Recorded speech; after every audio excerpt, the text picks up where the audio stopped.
Welcome back to my YouTube channel. So it's almost that time of the year again. IB exam is coming. I think it's less than 2 months now. Time I'm recording the video. So again, I will be doing the solution of last year's papers. And obviously we start with time zone 1 paper 1. Again, I know it has been kind of difficult to get the paper, so if you haven't tried the paper, I highly encourage you to. You can take a screenshot of every question now. Question 1. So while you're taking a screenshot, let me talk about it. If you look through the first 3 questions, actually the first 4 questions, actually the first 5 questions, you realize they're actually the same as SL. Alright, in my opinion, it makes HL much easier now. Alright, there should not be any chance that you can't do the first few questions. Alright, now the second thing is, if you look at last year gray boundary, IB did mention is lowered due to the pandemic. If you're watching this in the future, so not doing the 2022 exam series, you should probably think the gray boundary would return to normal after the thing clears out. Question 12, this is the end of the paper. Okay, 11 and 12. 10 is also a shared question with SL. Okay, so you can consider those 3 marks pretty much. But for 2022 exam, we are expecting the gray boundary to be similarly lowered as in 2021 because the situation is still ongoing, affecting quite a lot of students' studies. So yeah, I should take into consideration of that. So again, highly encourage you to stop the video now, go actually do the paper, and then come back. Okay, so that's what I want to say. Now we start the solution.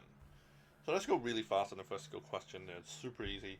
F2 means when x is 2, y is 6. F bracket F2, so F2 is 6. So when x is 6, it's got negative 2. And then you draw, so obviously you do vertical compress by half. And then you shift up by 1. So half is 2, 3, that, like that. And then shift up by 1.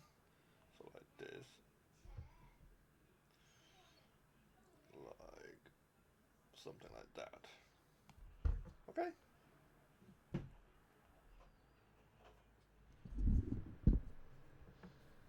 Then question 2. So it should be obvious. U8 is 8. So arithmetic. So a plus 8 minus 1, d is 8. Alright, so a plus 17 is 8. S8 also 8. So a over 2, 2a, 8 is 1d is also 8. This is 4 divided away, so it's 2. Inside the bracket we have 2a plus 7d. So simple subtraction give you a is negative 6. Oh, the a is the u1.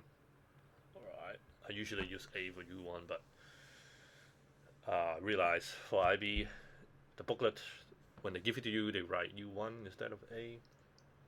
Find d, so we plug it in to anyone.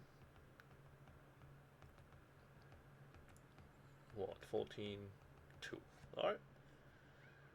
I mean, please. How is that eggshell? Entire quartile range, and there is no outlier. find the minimum possible value of u. This one is a little bit tricky because it depends on whether you know what an outlier is. It's not that the math is tricky. You're probably thinking, okay, integral is 20, so u minus L is 20. Oh, in case you doesn't know, this is the minimum of the data. This is the lower quartile, median, upper quartile. Then this is the maximum data in the data set. Then now, obviously know interquartile range is upper quartile minus lower quartile, so u minus L has to be 20. On the other hand, that doesn't really tell us the minimum possible value of u. So it actually depends on this condition. So in case you don't know, a data is an outlier if some data is bigger than the upper quartile plus 1.5 times the interquartile range. Or a data is even smaller than the lower quartile minus 1.5 times the interquartile range. Alright, such a definition of outlier that IB take. So we are thinking about u, so it probably have something to do with this one. So data would be an outlier if it's bigger than Q3, which is u, plus 1.5 times of interquartile range, which is 20. So that's u plus 30. But we know the biggest data there is 75. And the question tells you there's no outlier, so 75 is not an outlier, which just means 75 has to be less than or equal to u plus 30. Right? I mean, u is bigger than or equal to 45. So the minimum possible value of u is 45. Okay? So it's really whether you know the definition. Then B should be obvious now. 45 minus L is 20. So the smallest possible value of L is 25.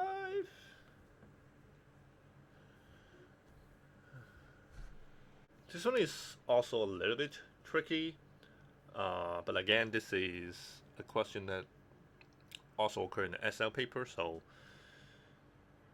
it may take you a couple of minutes to think about, but it really shouldn't be like difficult. Alright, so A, find the derivative. You might expand, but I'll just use chain rule. So you differentiate the power first, so negative 2 x minus h, differentiate the inside is 1, differentiate 2k is 0 because hk are numbers. Then it says f and g has a common tangent when x is 3. So it's like the graph of the two functions have to be touching at 3, so that if you draw a tangent for both curves at 3, you get exactly the same tangent. Okay, that's the meaning of that. It obviously means the tangent of both curves at 3 have exactly the same gradient and pretty much pass through that same point. So that would be exactly how you do B and C. So we first look at the gradient. The gradient of gx, right, will be g prime x. We'll be differentiating that, so it's obviously differentiate easy. So the gradient when x is 3 should be the same. Therefore, you would put 3 into them. It should equal. This is e to the power of 3 minus 2. This is e. We expand here. Then we have h being e plus 6 over 2. Alright. So if you know what to do, you could probably do it. And C would probably be the fact that they pass through the same point. So when x is 3, the function should agree. H squared plus 2k. E 3 minus 2 plus k. Alright, then we put in h being that thing. E plus 6 over 2 squared 2k. E plus k. Then we subtract the k.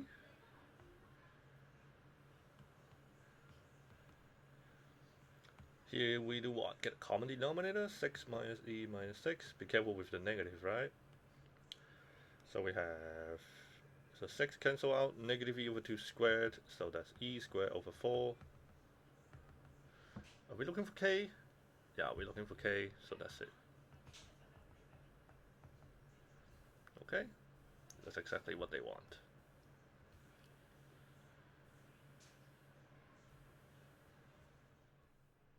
So part A shouldn't be hard. Double angle formula. So sine 2x and cosine 2x. You know, you have to choose which one to use, right?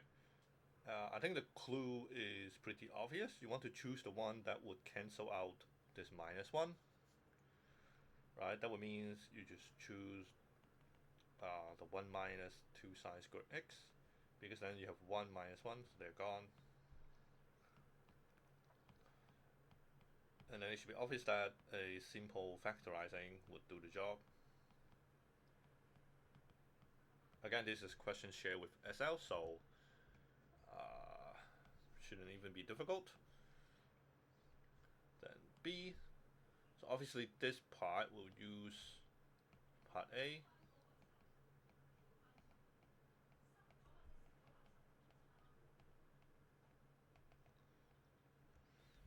These are x's. My handwriting a bit bad. And then we like cosine x minus sine x, and this is also cosine x minus sine x, so we can factor that out like a common factor. So we have what, 2 sine x plus 1 left. Then it should be easy. Each bracket could be 0.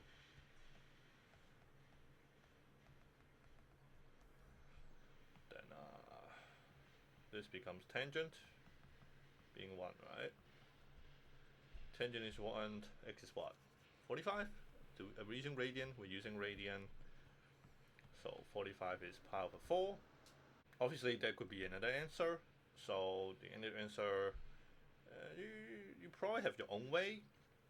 Should be, for me, I memorize it as like pi plus pi over 4, so it's 5 pi over 4.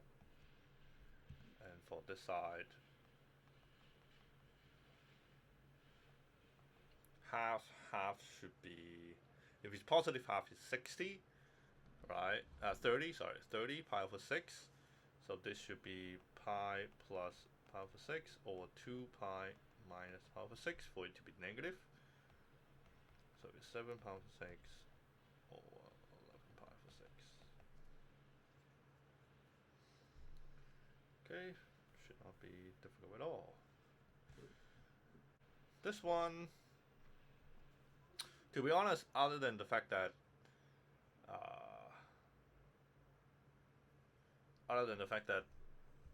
as a student haven't learned cosecant and cotangent, this is basically a SL level question, super straightforward, just the identity of cotangent square plus 1 is cosecant square.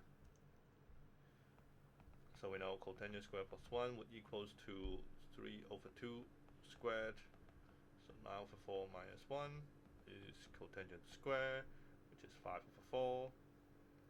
So we take square root.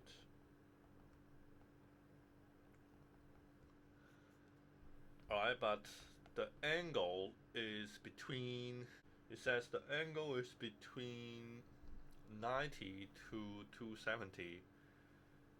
So it could be in S or T, right? Could be in quadrant 2 or quadrant 3. But we also know that they tell us cosec is positive. If you think about it, cosec is 1 over sine. So if cosec is positive, it must mean sine is also positive.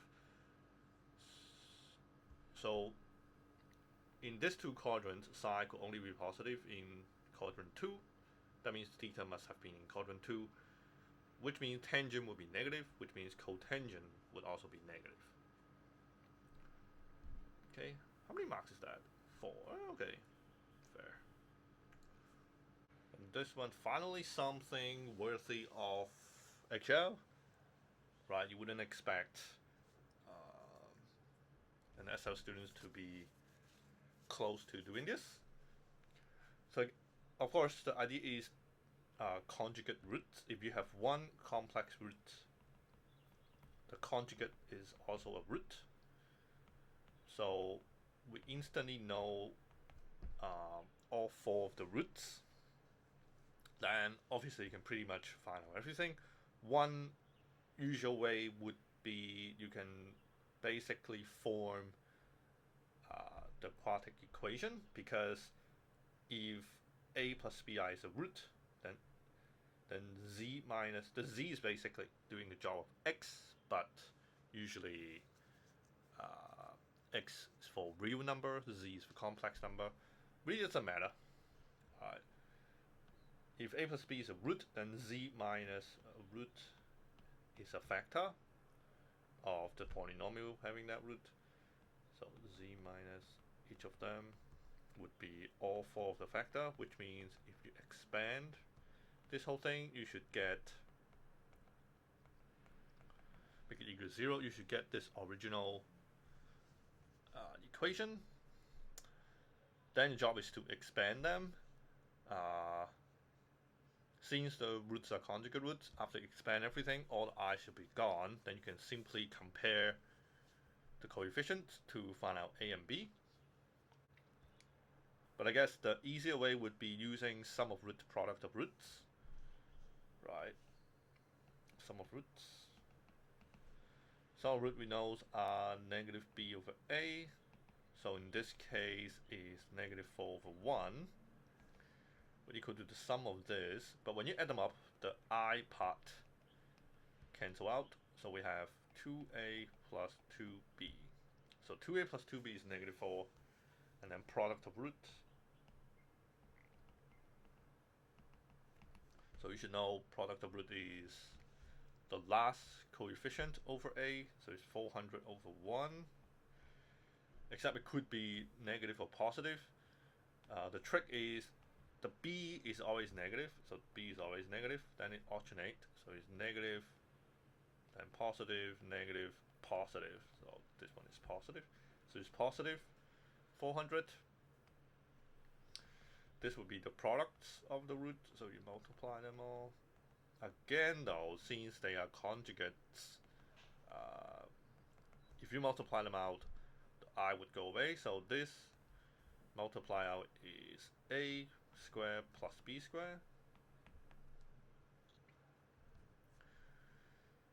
This multiply out is b squared plus a squared.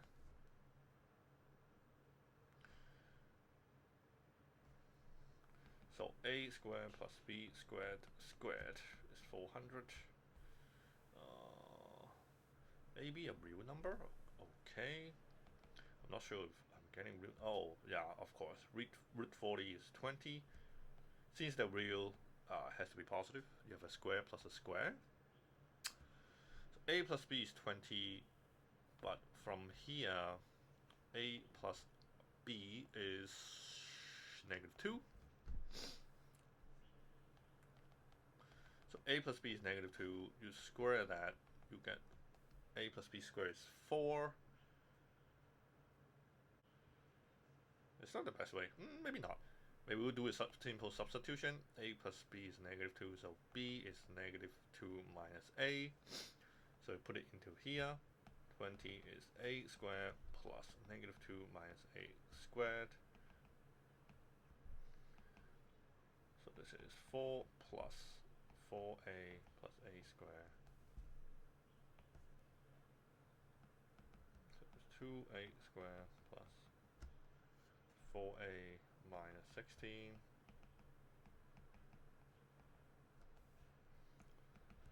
So it's 8. 4, 2 plus 4 minus 2. So a is either 2 or minus 4. Okay. I mean, in case you use this way, it's perfectly fine. You probably get the same answer. Some root product roots maybe a tiny bit faster. Because doing sum of root product of root, essentially, you are just finding the cube term and the last constant term. While if you use this way of expanding all of them, you would find the other two terms as well. So again, take a little bit longer, but it will also work at the end. So that's 7. L'Hopital rule, they already so nice that they tell you it is a L'Hopital rule, so there's really nothing to think about. Well, you could think about what type of limit this is. This is 0 over 0 type, right? Because arctan 0, 0, tangent 0 is also 0. So we differentiate both the top and the bottom.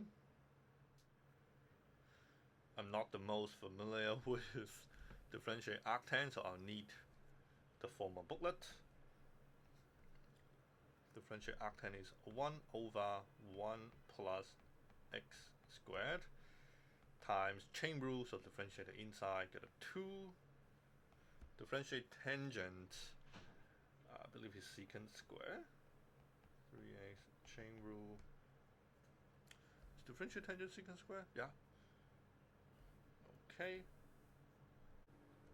Then you can try substituting 0 in again, see what you get.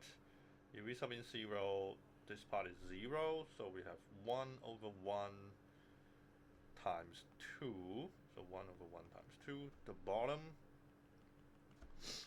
secant is 1 over cosine.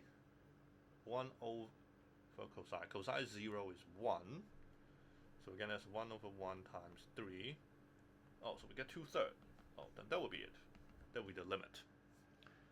Right, because after you L'Hopital, if that limit exists, then that's it. That's the answer.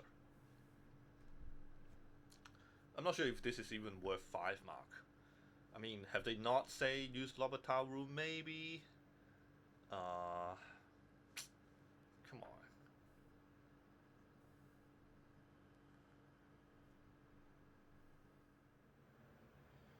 Farmer 6 ship hands. Grid blah blah blah. There are 5 ship A, B, C, D, E to be placed. Each pen is large enough to hold all of them. Okay. But A and B would fight. Okay. Find a number of ways so that A and B is just not in the same. Oh, that's quite easy. I mean, by the way, counting has been really popular lately. In case you haven't tried this question, you really should try. Counting is something that you really need a lot of practice of, but in the past, there is not that many past papers on counting, so every single question are kind of really valuable. So in case you haven't tried, you really should try. Pause the video now, give this problem a try. Okay, but for me, I'll do it like this. I think like how many choices does A have? Right, there's 6 pens, so she can go any one of them. So she have 6 choice. Then how many choices does B have? Well, they can't go to the same, so he has 5 choice. Just don't choose whichever one A was in. Then the other 3 could go to the NE6 because each of them is large enough. So C have 6 choice, D have 6 choice, E have 6 choice. Alright. It's a paper 1. I don't think they expect you to calculate this. So this should be good enough. So B is slightly harder. Now each pen can only take 1 ship, but then AB can't even be placed in pens that share a boundary. I think that's include not being in the same. Oh yeah, because each bank can only take one chip. But they can't even be next to each other now. Again, pause the video to try if you haven't. But I would like use the same kind of logic, thinking how many choices does A have? Well, obviously 6 of them. Then you think how many choices does B have? Now the complication is if A is here, then B have 3 choice, right? Because these two would be sharing a boundary. I don't think sharing 1 point is a boundary. Hope not. I mean, because sometimes IB is unclear. But let's say assuming sharing one single point is not a boundary. Alright, so I would think if A is at the corner, B would have 3 choice. But if A is like in the middle cell, then B only have 2 choice. Alright. So there are 2 different cases. So the first cases would be A is at a corner. Then there are 4 corners. So 1, 2, 3, 4. So A have 4 corners that she can go to. And once that happened, if A is here, then B have 3 choices. So B have 3 choices. Then now 2 of the pen is taken, so there's 4 left. So the other 3 ship for C should have 4 choice. D would have 3. E would have 2. But if A is in the middle, alright, so assuming like A is here, then B have 2 choice only. So, but there are 2 middle cells, so A is middle means like either here or here. So it's 2, A have 2 choice, 2 middle choices. If A is in the middle, B have 2 choices. Now there is 4 pens left, so C have 4 choice, 3, 2. Alright. And you add up the 2 possibility. Now again, I'm not sure if they actually look for the value. In case in the exam you have time, maybe you should. This is what? 6 to the power 4. So that's not easy. 6 to the power 3 is 216. You multiply another 6.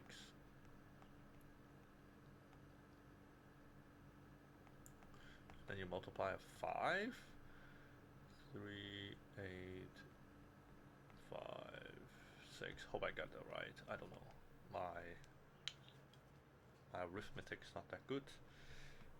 For this, how do we add them up? We factor out the 4, 3, 2 maybe. Times what? This is 12 plus 4, 16 times. What is that? 24? So 12, 2, 3, 24, 6. Yeah. Okay. That would be. I hope that's right. You know, that's a difficult thing about counting. Like, I wouldn't know if I'm wrong, you know. I could miss some minor detail that makes me wrong, but you never know.